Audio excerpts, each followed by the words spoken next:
First item of business, after getting the stairs together and using them for a couple of days, we noticed and decided that the ceiling was absolutely going to be too low, both from a code perspective and from a real-world perspective.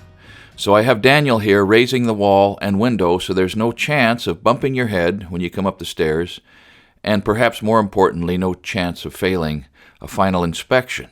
This kind of nicely illustrates a couple of things. First, one of the reasons I like wood-framed houses. They're easy and inexpensive to modify. If this had been a concrete wall, if we were tearing out or trying to raise a block wall, it would be a different story. And second, even an excellent set of plans like this one can have oversights and drafting errors that the carpenter just has to catch.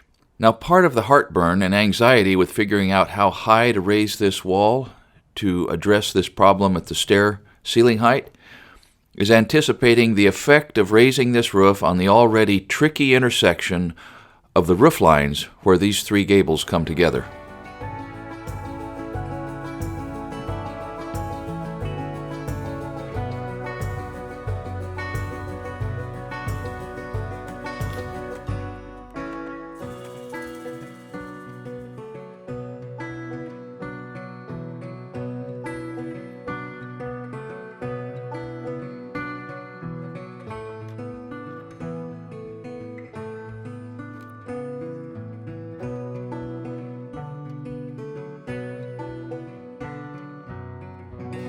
The wall we're working on here today is the gable end wall over the garage. A gable refers to a roof peak. A gable end refers to the wall that encloses or terminates a gable. There are several things going in this wall that I want to point out to you real quickly. First, the top of the wall is holding the roof directly on top of it, so it needs to be at precisely the correct height, the correct slope or pitch, which is 9.5 inches of rise in 12 inches of run. This means each stud will be a different length. We also need 5 corbels and a window in this wall. So I'm snapping out the location of each stud, each trimmer, each corbel, and everything related to the window on the deck directly. I'm creating a full-scale template. Because the height and slope of this wall must be perfect, I have really fastened the top plate to the deck, so I don't have to worry about it sliding or getting kicked out of place.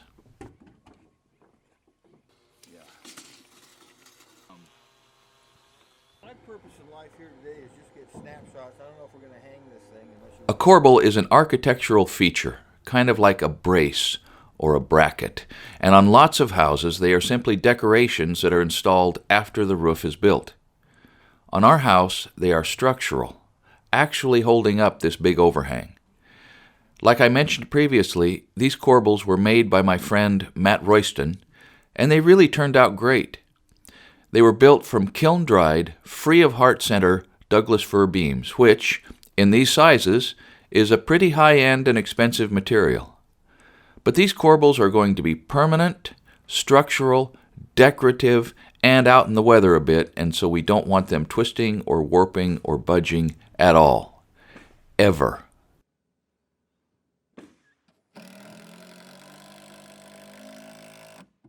Now, it would be entirely possible to build this wall and then stand it up normally and then come back with scaffolding or with the lift to install the corbels and build the overhangs.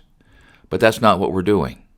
I want to build the entire wall, corbels, overhangs, barge rafter, everything, while it's on the deck, and then lift it all at once.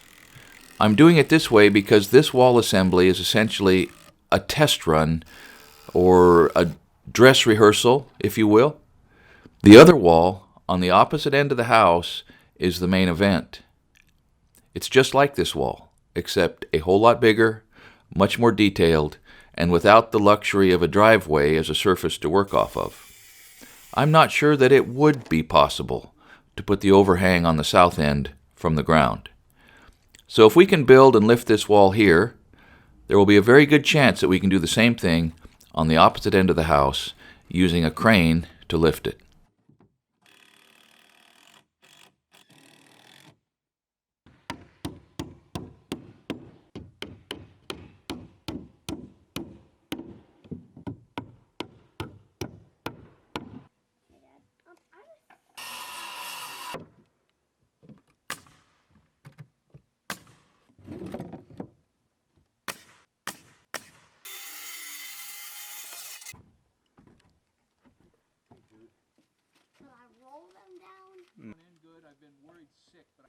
for this, let's see.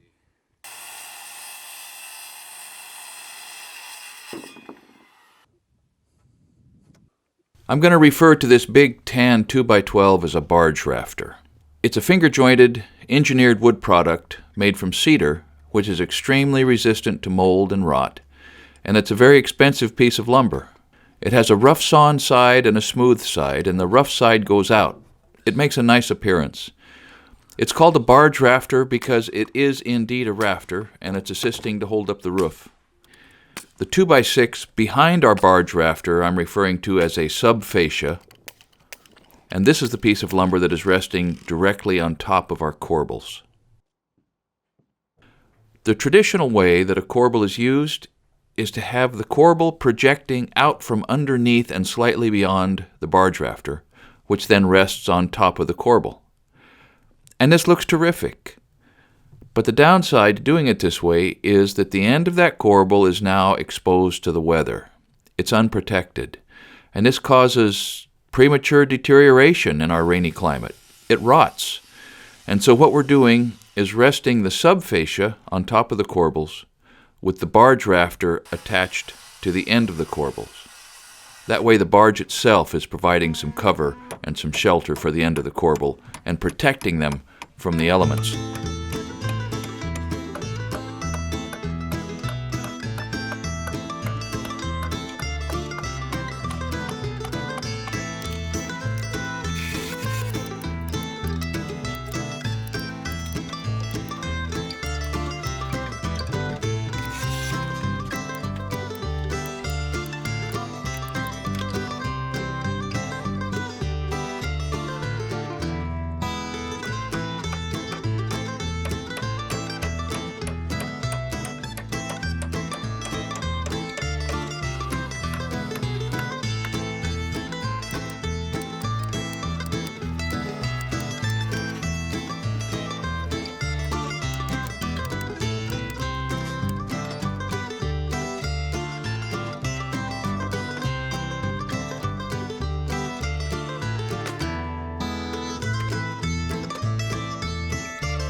With the barge in place and attached to the corbels, I build the rest of the overhang with car decking.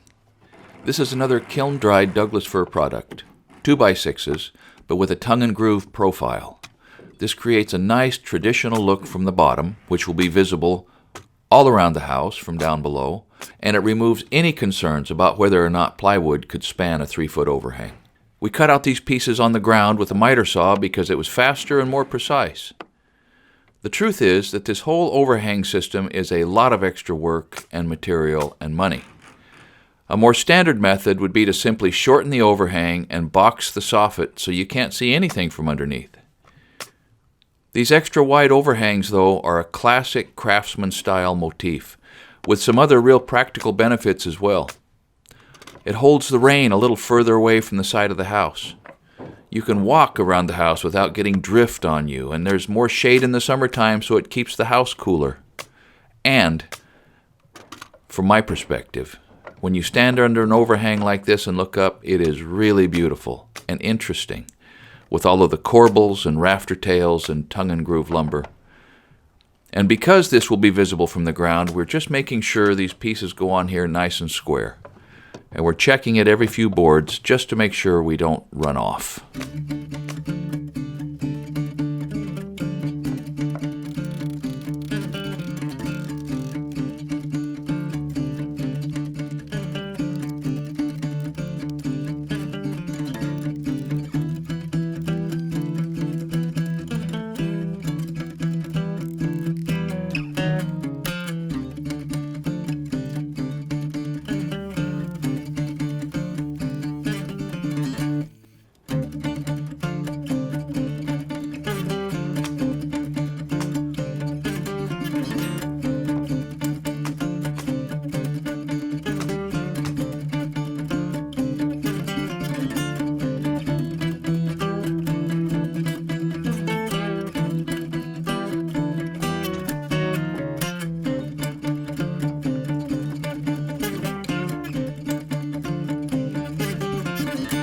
I'm going to let you watch this lift without too much extra chatter from me.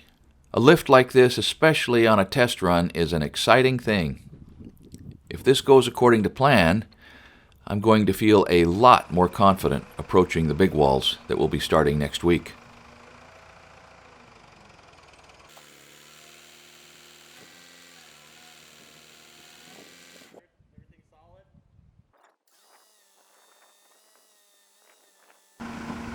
Oh, slid. You see that? Yeah, he's got it up this way quite a bit. Okay. It's gotta go that way. It's sliding that way. You're sliding the whole thing that way. Whenever you boom out, it's kind of going that way at an angle, and it's just sliding that whole wall that way.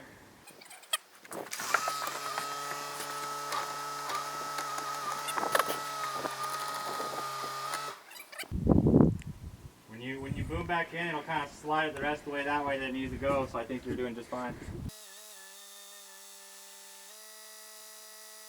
It's gonna fall that way a little bit, like 4 more inches. So if it goes that way 4 inches, you're good.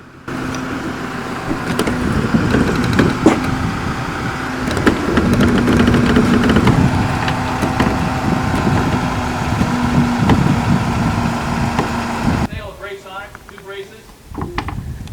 Nobody's gonna get mouse trapped now, right? Nope. Nobody's on the inside of it. Thank you. I came up unprepared. Yep.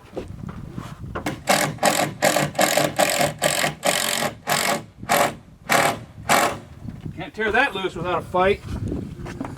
So it needs to go east just a little bit, doesn't it? Yeah.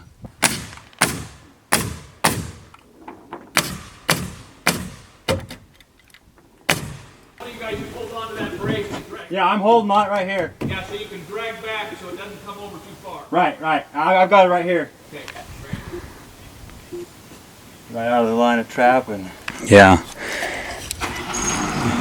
Yeah, it's those chalk lines on the ground or your... Yeah, that's my safety zone. Yeah.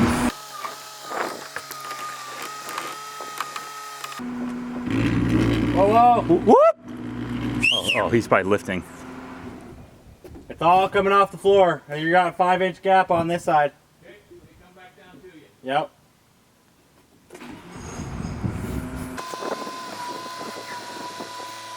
Now you just gotta go that way. Nope, it's going up.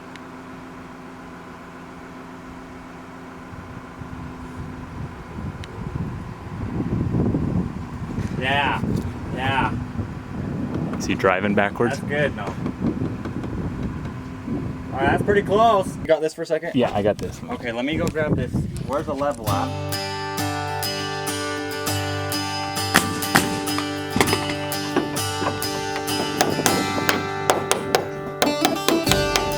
Once we have the wall where we like it, we start nailing and screwing and bracing and fastening like crazy.